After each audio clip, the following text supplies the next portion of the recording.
말씀 보겠습니다. 열왕기상 10장 14절에서 29절입니다. 열왕기상 10장 14절에서 29절 한 절씩 교독하시겠습니다. 14절. 솔로몬의 세입금의 무게가 금 666달란트요. 그 외에 또 상인들과 무역하는 객상과 아라비아의 모든 왕들과 나라의 고관들에게서도 가져온지라. 솔로몬 왕이 쳐서 느린 금으로 큰 방패 200개를 만들었으니 매 방패에 든 금이 600세겔이며 또 쳐서 느린 금으로 작은 방패 300개를 만들었으니 매 방패에 든 금이 3만에라. 왕이 이것들을 레바논 나무 궁에 두었더라. 왕이 또 상아로 큰 보좌를 만들고 정금으로 입혔으니 그 보좌에는 6층계가 있고 보좌 뒤에 둥근 머리가 있고 앉는 자리 양쪽에는 팔걸이가 있고 팔걸이 곁에는 사자가 하나씩 서 있으며 또 12사자가 있어 6층계 좌우에 서 있으니 어느 나라에도 이같이 만든 것이 없었더라. 솔로몬 왕이 마시는 그릇은 다 금이요 레바논 나무 궁의 그릇들도 다 정금이라. 은 기물이 없으니 솔로몬의 시대에 은을 귀히 여기지 아니함은 왕이 바다에 다시스 배들을 두어 히람의 배와 함께 있게 하고 그 다시스 배로 3년에 한 번씩 금과 은과 상아와 원숭이와 공작을 실어 왔음이더라.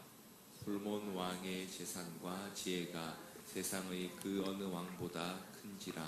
온 세상 사람들이 다 하나님께서 솔로몬의 마음에 주신 지혜를 들으며 그의 얼굴 보기 원하여 그들이 각기 예물을 가지고 왔으니 곧 은그릇과 금그릇과 의복과 갑옷과 향품과 말과 노새라. 해마다 그리하였더라. 솔로몬이 병거와 마병을 모음에 병거가 1400대요 마병이 12,000명이라 병거성에도 두고 예루살렘 왕에게도 두었으며 왕이 예루살렘에서 은을 돌같이 흔하게 하고 백향목을 형지의 뽕나무같이 많게 하였더라. 솔로몬의 말들은 애굽에서 들여왔으니 왕의 상인들이 값주고 산 것이며 애굽에서 들여온 병거는 한 대에 은 600세겔이요 말은 한 필에 150세겔이라.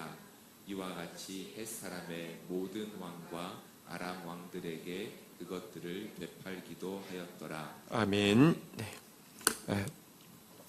자, 이제 그 솔로몬에게 있었던 이 부요에 대해서 오늘 본문은 이제 보여주고 있습니다.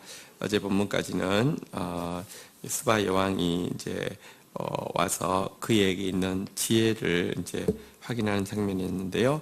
지혜와 함께 받았던 이제 부에 대해서 쭉 자세히 좀 설명을 하고 있는데 이것이 하나님께서 주신 것이 분명히 좋은 것을 주셨겠지만 이것이 스스로 안에서 어떻게 부패할 수 있는지를 오늘 상당히 강하게 암시하고 있는 장면들을 보게 됩니다. 한번 좀 보도록 하겠습니다.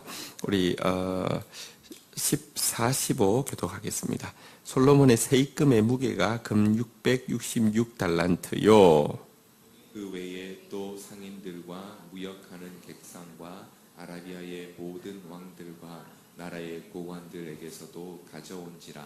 네, 솔로몬이 한 해에 거둬들이는 세입금이 금으로 666달란트다 이렇게 되어 있습니다. 666달란트를 지금으로 계산하면 23톤입니다. 제가 어제 스바 여왕의 이 가져온 게 금 120달란트였는데 이게 한 5점 몇 톤 되는 것이고요. 어쨌든 무려 여러분 그 23톤이면 진짜 금 23톤이면 어마어마한 양입니다. 요즘 1년에 전 세계에서 생산되는 금이 얼마나 될지 모르겠는데 어쨌든 금이 그렇게 많지 않은데요. 어쨌든 엄청난 금이 생산이 되었는데요. 이 세금 외에도 나라에는 뭐 엄청나게 많은 금들이 이제 들어왔다 이런 표현이 나오고 있습니다. 그런데 이 금의 무게가 하필이면 666달란트라는 것이요. 대단히 암시적으로 무언가를 이야기하고 있습니다. 666이란 사실은 뭐 이렇게 이 계시록에도 나오긴 하는데요. 이게 이제 하나님의 숫자가 7이라고 하면 인간의 숫자가 이제 6이지 않습니까? 그리고 이제 세계는 완전하다는 뜻인데요. 그 인본주의의 이제 완전 뭐 이런 것입니다. 사단이 막 흉측한 모습이 아니라요. 가장 인본주의적인, 가장 인간의 구미를 맞추는 어떤 모습을 가지고 오게 된다. 뭐 이런 이제 표현으로 생각하시면 되는데요. 하필이면 그의 세입금 무게가 금 666달란트라는 것은 여러분 이렇게 물질의 풍부가 나쁜 것 아닐 수 있습니다. 근데 이제 그 자체가 사실은요 우리 마음가짐에 따라서 어떻게 부패할 수 있는지를 강하게 암시하고 있습니다. 자, 이 같은 부가 있으니까요 어떻게 사용하고 있는지 한번 좀 보도록 하겠습니다. 먼저 17 교독을 하겠습니다. 솔로몬 왕이 쳐서 느린 금으로 큰 방패 200개를 만들었으니 매 방패에 든 금이 600세겔이며 또 쳐서 느린 금으로 작은 방패 300개를 만들었으니 매 방패에 든 금이 3마네라. 왕이 이것들을 레바논 나무궁에 두었더라. 네, 이걸 가지고 금이 너무 많으니까 뭐 온갖 거를 다 금으로 만드는데 나중에는 금이 너무 많으니까 어떻게 했느냐고 하면 방패를 금으로 만들었는데요. 큰 방패는 지금 단위로 하면 7kg을 들여서 이렇게 만들었고요. 작은 방패는 반 정도 되는 3.5kg을 들여서 만들었는데 이것을 이렇게 200개, 300개. 근데 이게 언제 쓰냐고 하면 왕이 이제 이렇게 그 보좌에 올라가거나 이렇게 할 때 뭐랄까요? 행렬 같은 거 할 때 이렇게 쫙 이렇게 금방패를 들면요. 햇살이 쫙 비치면 이거 완전 그냥 일단 가오가 막 그냥 끝내주는 거죠. 여기에 이제 사용했다 이렇게 되어 있습니다. 진짜 폼 나죠. 이렇게 외국에서 예를 들면 사절단이 왔습니다. 어떤 왕이 왔습니다. 일단 딱 뭐랄까요? 우리로 치면 이제 왕이 이제 대통령 오면 사열을 하잖아요, 그죠? 사열 시간에 일단 그냥 분위기 끝장입니다. 그냥 누가 어느 나라에서 이렇게 할 수 있겠습니까? 이제 그랬던 모습을 여기 이제 좀 보여주고 있는데요. 근데 이것 역시 실은요, 사실은 조금만 지나면 별것 아니라는 것을 성경 자체가 이야기를 하고 있습니다.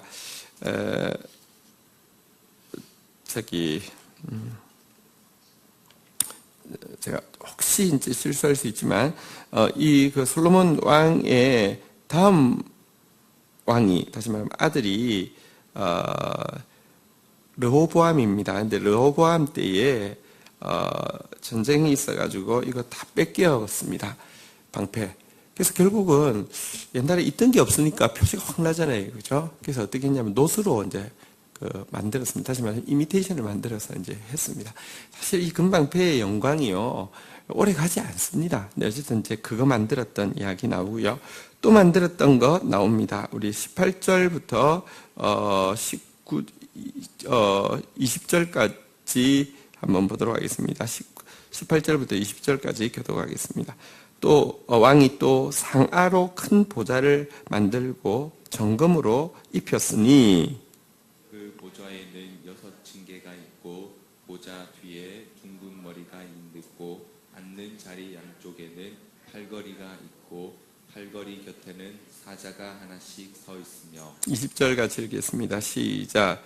또 12사자가 있어 그 6층계 좌우편에 서 있으니 어느 나라에도 이같이 만든 것이 없었더라. 특별히 이제 솔로몬이 앉았던 보좌에 대해서도 또 묘사를 하고 있는데, 보좌로 오르려고 하면 일단 6개의 층계가 있고 그 중앙에 이제 보좌가 있습니다. 그리고 보좌 양옆에 사자상이 이제 조각이 되어 있고, 계단이 6개인데 6계단, 한 계단 한 계단마다 사자가 한 마리씩 이렇게 조각이 되어 있습니다. 그러니까 총 12개가 있고, 여기 보좌 옆에 또 2개가 있고, 근데 이게 도대체 계단이, 한 계단이 얼마나 컸으면, 여러분 사자라고 해도 보좌 옆에 사자가 한 이만한 거 만들어 놓았으면, 그게, 이게 멋있겠습니까? 아니면 진짜 좀 보면, 좀 초라하겠습니까? 이런 게 아니라요. 그러니까 사자가 한 마리가 거의 실물 사자 같은 사자들이요. 이제 6층계에 다 이렇게 옆에 다 장식이 돼 있고, 특별히 왕의 보좌 옆에는 되게 컸겠죠. 자, 근데 이게 상아를 기본 베이스로 한 상태에서 금으로 이렇게 다 돼 있으니까, 이런 정도는 여기도 표현해 있지만, 세계 어느 왕도 이런 정도의 보좌에 앉은 적이 없는, 여기 이제 11개가 말고 병행 본문에 보면, 역대기에 보면은 이제 이런 그 보좌의 모습을 보고, 스바 여왕이 또 정신이 아득했다 이런 표현도 나올 정도로 엄청나게 화려한 또 보좌도 만들었던 것을 보게 됩니다. 그런데요, 성경은 또 이렇게 이야기합니다. 나라는 왕이 정의와 공의를 행할 때에 오래 간다, 영구하다 이런 표현이 있는데요. 사실은 이런 보좌를 만들었다고 오래 가는 게 아니라, 세계에 없는 화려한 보좌를 만들었다고 오래 가는 게 아니라 정의와 공의를 행할 때에 장구한데요. 자기 당대에 딱 지나자마자 나라 무너지잖아요. 나라 분열되어지잖아요. 그래서 이것 역시 이 화려한 보좌에 대한 묘사가 뭐랄까요, 성경은 감탄의 의미보다는 참 씁쓸함을 좀 담고 있는 것을 또 역시 이야기하고 있습니다. 666달란트 이야기, 금방 없어져서 이미테이션이 된 방패 이야기, 그리고 나라가 쪼개질 것인데 온 세계에 없었던 보좌 이야기, 이게 쭉 이어지고 있습니다. 자, 그리고 나서는 이제 또 한 가지를 이야기하고 있는데요. 21절부터 22절까지 교독을 하도록 하겠습니다. 솔로몬 왕이 마시는 그릇은 다 금이요, 레바논 나무 궁의 그릇들도 다 정금이라. 은기물이 없으니 솔로몬 시대의 은을 귀히 여기지 아니함은, 왕이 바다에서 다시스 배들을 두어 히람의 배와 함께 있게 하고, 그 다시스 배로 3년에 한 번씩 금과 은과 상아와 원숭이와 공작을 실어 왔음이더라. 네, 여기서는 또 뭘 이야기하냐면, 다시스 배라는 이제 이것은 그냥 선단의 이름입니다. 그 솔로몬이 가지고 있던 무역 선단의 이름인데요. 이 다시스 배라는 선단을 통하여서 외국에서 엄청난 또 이 금을 이제 끌어들이고 있었다, 이런 이제 이야기입니다. 그래서 도대체 금이 너무 많으니까 은은 취급도 안 해서 은기물은 하나도 없었다고요. 은은 이건 거의 이거는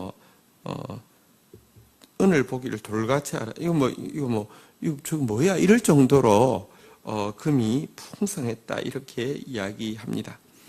그렇지만 이 다시스 선단은 그럼 계속 그 이후로 존재합니까? 아니, 없어져 버리고요. 훗날 히스기야 때에 옛날 나라가 조금 회복되고 나자 위에서 이제 유혹을 하죠.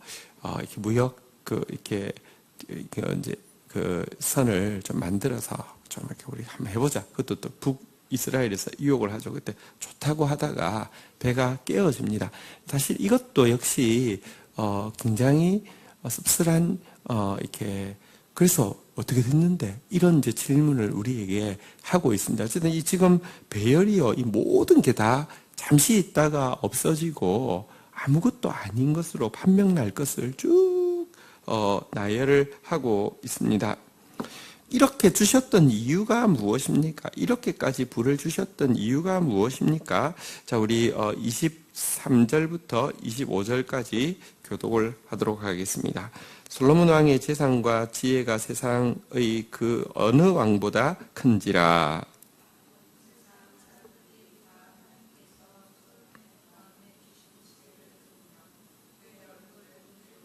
25절 같이 읽겠습니다. 그들이 각기 예물을 가지고 왔으니 곧 은그릇과 금그릇과 의복과 갑옷과 향품과 말과 노새라 해마다 그리하였더라. 하나님께서 사실 이런 재산을 주신 이유는요, 하나님께서 그에게 지혜를 주셨기 때문이고요. 그에게 지혜와 이렇게 풍요를 주셨던 이유는요, 온 세상에 그 지혜를 나누라 함이고 그 풍부를 가지고 온 세상을 축복하라 함이었습니다. 그래서 주신 것인데요. 실은 그것 가지고 사실 솔로몬은 자기를 꾸미고 영화롭게 하는데 집중하고 있는 것을 우리가 좀 보게 됩니다. 그래서 결국은 엄청난 지혜를 얻었지만 자기 영혼 하나 건강하게 지키지 못하는 사람이 되었고요. 자기 나라가 자기 한 대 딱 지나고 깨어지는 그런 비극을 만들게 된 것을 보게 됩니다. 하나님이 안 주셔서의 문제가 아니라 받고 나도요, 우리가 얼마나 잘 부패시킬 수 있는지는 솔로몬의 경우만큼 잘 보여주는 것이 없습니다. 그렇게 엄청난 지혜를 받고 또 그와 함께 이 부를 받았는데 그 부가 헛되게 사용되어지게 되는 모습을 참 잘 보여주고 있는데요. 이것에 대해서 아주 구체적으로 이제는 지적을 하고 있습니다. 26절, 27절, 우리 26절부터 29절까지 한번 좀 보도록 하겠는데요. 교독을 하겠습니다. 솔로몬이 병거와 마병을 모음에 병거가 1400대요. 마병이 12,000명이라 병거성에도 두고 예루살렘 왕에게도 두었으며 왕이 예루살렘에서 은을 돌같이 흔하게 하고 백향목을 평지의 뽕나무같이 많게 하였더라. 네, 그까지만 일단 좀 먼저 읽고 이야기하겠습니다. 솔로몬 시대에 지금 병거와 마병이 얼마나 많았는지를 지금 설명하고 있는 장면이고요. 또 한 가지는 이 그 부가 이렇게 얼마나 많았는지를 지금 설명하고 있는 장면입니다. 이 병거가 1,400대, 마병이 12,000명. 너무 많아서 이 병거성을 따로 두기도 하고 또 예루살렘 왕 옆에도 두기도 하고 여러분 뭐 이건희 뭐 창고에 가면 차고에 가면 뭐 명품 차가 뭐 몇십 대라든가 뭐 있다고 하잖아요, 그죠? 뭐 이런 식으로 어쨌든 왕의 왕궁에도 보면 막 병거 막 화려하게 생긴 병거들 막 쫙 있고 또 병거성에는 또 따로 쫙 있고 어쨌든 막 이런 상황이었고요. 너무 돈이 많으니까 은은 돌같이 되었다. 제가 위에서도 말씀드렸는데요. 어쨌든 금이 너무너무 가득하게 되었고요. 그 목재의 이제 왕이라고 하는 백향목은 뽕나무처럼 그냥 아무 때나 있는 뽕나무처럼 되었다. 이렇게 이야기합니다. 어쨌든 솔로몬 왕국의 부를 이제 위에 쭉 나열한 거 말고 이제 집약으로 마병 이 전차와 그리고 이 금, 이 막 너무너무 많았다. 이제 이렇게 이야기를 하고 있는데요. 이것은 굉장히 정확하게 의도를 가지고 묘사하고 있는 것입니다. 왜냐고 하면 성경에 신명기 아직까지 이스라엘에게 왕이 존재하지도 않고 왕에 대해서 계시하지도 않을 때였죠. 나중에 사사기가 이제 마치고 사사기 이제 마칠 때에 이 사무엘에게 이스라엘 백성들이 처음 이제 왕을 요구했는데요. 사실은 이미 하나님은 왕을 요구할 것도 아셨고, 실은 적극적으로 하나님 왕을 줄 계획도 가지고 있었습니다. 왜냐하면 예수 그리스도께서 왕이시니까요. 그런데 이스라엘 백성들은 자기가 원하는 왕을, 그러니까 하나님이 주시려고 하는 왕이 아니라 자기 입맛에 원하는 왕을 구했기 때문에 죄가 되는데요. 어쨌든 신명기에는 그때보다 훨씬 전에 이미 왕이 존재하게 되는 왕국이 될 것을 아셨는데 그때에 왕에 대해서 세 가지를 하고 있는데 무엇이냐? 그는 병거를 많이 두지 말 것이고 병마를 얻으려고 애굽으로 들어가지 말 것이고 자기를 위하여 은금을 많이 쌓지 말 것이며 하고 또 한 가지 더가 처첩을 쌓지 말라. 이 세 가지를 이야기했습니다. 마병, 은금, 처첩 이렇게 세 가지 이야기했는데요. 이 세 가지 나중에 이제 처첩에 대한 이야기는 이제 뒤에 나오게 되는데요. 바로 내일 본문에 나오게 되는데 이 세 가지를 한꺼번에 이렇게 모아서 이렇게 진열을 한 이유가 무엇이겠습니까? 하지 말라고 한 것만 결국 그 불을 가지고요. 마병 그 다음에 은금 나중에 처첩 여러분 근데 이게요. 사실은 위에 지금 분위기로는 하나님 지혜 주셨다 해서 온 세상이 감동했다. 하나님 부어 주셨다. 온 세상에 없는 걸 만들었다. 좋은 분위기 같은데 그 안에 지금 이 말씀 약간 어기고 말씀 중심에서 약간 떠나 있는 이 모습이요. 결국 그를 얼마나 타락시켜서 그렇게 생명력을 짧게 만드는가를 지금 보여주고 있습니다. 어쨌든 여러분 말씀대로 하지 않는 것은요.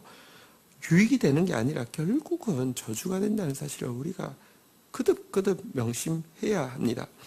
여러분 솔로몬이 자기도 깨닫지 못하는 사이에 이 죄들이요 결국은 크게 되고 성장해서 그를 넘어뜨렸다는 사실을 기억하시고 죄에 대한 경계심은 한시도 늦추어서는 안 됩니다. 특별히 28절, 29절에 보면요. 이것들 가지고 어떻게 하고 있는지 한번 보면 참으로 그가 사명을 다 잃어버린 것을 보여주고 있습니다. 28절, 29절 마지막입니다. 솔로몬의 말들은 애굽에서 들여왔으니 왕의 상인들이 값주고 산 것이며 애굽에서 들여온 병거는 한 대에 은 600세겔이요 말은 한 필에 150세겔이라 이와 같이 햇사람의 모든 왕과 아람 왕들에게 그것들을 되팔기도 하였더라. 하나님께서 이스라엘을 세우신 이유는요. 축복의 통로가 되라고 함이요. 평화의 통로가 되라 함이요. 정의와 공의의 통로가 되라 함입니다. 아버지 다윗 때는요, 전쟁을 해서, 다른 나라에 전쟁을 하다 보면 전리품이 있잖아요. 그 중에 뭐, 마병, 전차 이런 거 생길 수 있잖아요. 힘줄을 끊어가지고요, 이제 전쟁에서 쓰지 못하는 그냥 다 없애버렸습니다. 하나님 말씀에 순종하느라고요. 근데 솔로몬은 자기가 마병을 모을 뿐 아니라 이걸 자기 위치가 어디냐고 하면 애굽하고 그 다음에 이스라엘 있고 나서 그 위에 보면 아람이 있고 그 위에 보면 히타이트 제국은 이제 이때는 이제 이미 제국 형태는 아니지만 어쨌든 이제 히타이트라는 강력했던 그 이제 족속들이 남아 있습니다. 이들에게 이 병거를 자기만 가질 뿐 아니라 중개 무역을 해서 중간에서 중개 무역을 통해서 돈을 벌어들였다는 것입니다. 여러분 평화를 유통해야 될 사람이 전쟁을 유통하는 사람으로 단지 자기가 돈 벌기 위해서요. 그러니까 하나님이 주신 정의의 사명, 이 평화의 사명, 축복의 사명은 오간데 없고요. 전쟁과 분열을 일으키는 도구가 되어지고 있고 그 결과 딱 하나 원하는 건 돈 버는 거 외에밖에 없는 그렇게 돈이 많은데 왜 그렇게 더 돈을 벌려고 할까요? 여러분 하나님 것은요 참 신기한 게 하나님이 주시려고 하는 걸 사모하면요 엄청난 사모함이 임함과 동시에 완전한 만족감이 임합니다. 충족이 됩니다. 하나님 주신 선한 소원은 이루어지지 않음이 없고요. 내게 부족함이 없으리로다라는 고백이 나오게 되는데요. 하나님이 주시지 않은 것은요. 여러분들 아무리 채워도 절대 만족하지 않습니다. 그러니까 그렇게 돈이 많은데 더 하면서 다른 나라들에게 전쟁 무기, 지금 미국이 하는 것과 마찬가지로 전쟁 무기 파는 거 이게 목표가 되어지는 것입니다. 우리나라도 사실 할 말 없습니다. 요즘 뭐 우리나라도 전쟁 무기 파는데 뭐 전 세계적인 나라가 지금 점점 되어가고 있는 상황입니다. 여러분 어쨌든 오늘 이 본문은 참 한편으로 보면 너무 화려하고 부럽다고 느껴질 정도의 부와 화려함을 보여주고 있지만 한편으로는 참 하나하나가 전부 다 의도를 가지고 기록되어진 정말 아무것도 아니고 씁쓸하고 참 부끄럽다 이렇게 이야기하고 있는 모습입니다. 666 인본주의 그리고 인본주의로 나아가는 가장 빠른 길은요. 여러분들 부하려고 하고 물질에 대한 탐욕 이것인데요.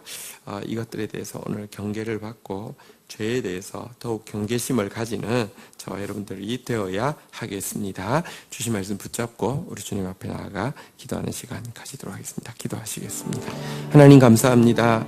하나님이 주시지 않아서가 아니라 주신 것 얼마나 쉽게 변질시키고 있는지 솔로몬의 모습을 보면서 하나님 다시 한번 하나님 앞에서 죄에 대한 경계심을 가지고 말씀에서 조금이라도 유예되어지는 것은 마치 이가 날카로운 새 타작기계와 같이 끊어내 버리는 그런 저희들 되어질 수 있도록 도와 주시옵소서. 하나님 주신 것 가지고 정말 이 평화를 흘려보내며 정의를 흘려보내는 축복을 흘려보내는 사람만 되어질 수 있도록 저희와 저희 교회를 붙들어 주시옵소서. 감사합니다. 예수 그리스도의 이름으로 기도 올립니다. 아멘.